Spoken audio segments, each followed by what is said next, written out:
So, నా దగ్గరున్న African giant snail ఉంది కదా! Albino African giant snail. So, అది చూసారా ఏ కలర్‌లోకొచ్చేసిందో? బ్లాక్ కలర్‌గా అయిపోయింది. అసలేమైందో చెప్తా. వీడియో ఎండ్ వరకైతే చూడండి. హే! అందరికీ నమస్కారం. సో, ఈరోజు వీడియోలో ఏంటంటే, నేను స్నేల్ కోసం అయితే చిన్న క్వారంటైన్ ట్యాంక్ చేస్తున్నాననమాట. సో, యాక్చువల్‌గా దీంట్లో రెడ్ సాయిల్ అండ్ కోకోపీట్ మిక్స్చర్‌ని యాడ్ చేసుకుంటాను. సో, ఇనీషియల్‌గా అయితే నేను 50% రేషియోలో తీసుకుంటున్నాను.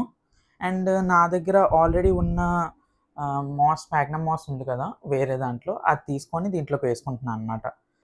యాక్చువల్‌గా క్వారంటైన్ ఎందుకంటే, ఇప్పుడు ఈ స్నేల్‌కి ఆర్ ఎనీ పెట్‌కి, ఈ పెట్‌కి ఏదైనా ప్రాబ్లమ్ ఉంటే, అది వేరే పెట్స్‌కి స్ప్రెడ్ అవ్వకుండా ఉంటుందనమాట. ఇలా క్వారంటైన్ చేసేస్తే దాన్ని సెపరేట్‌గా. సో, ఇలా క్వారంటైన్ చేసుకున్న కొన్ని డేస్ తర్వాత మన నార్మల్ పెట్స్‌కి ఇంట్రొడ్యూస్ చేయొచ్చనమాట. సో, దానివల్ల ఏంటంటే, ఈ డిసీజెస్ స్ప్రెడ్ అవ్వడం ఆ ప్రాబ్లమ్ ఎక్కువుండదు. అండ్ క్వారంటైన్ నేను ఐడియల్‌గా 30 డేస్ పెడతా. అండ్ వీడియో స్టార్ట్‌లో చెప్పినట్టు నా స్నేల్ ఏం మారిపోలేదు. నాకు ఈ స్నేల్ బయట దొరికిందనమాట బీచ్ దగ్గర. సో, దాన్నైతే తెచ్చుకున్నాను అరే నా కొడక ఓసలి వెళ్ళి నా కొడక నీ బుద్ధి ఇప్పుడు తెలిసిందిరా. నేను.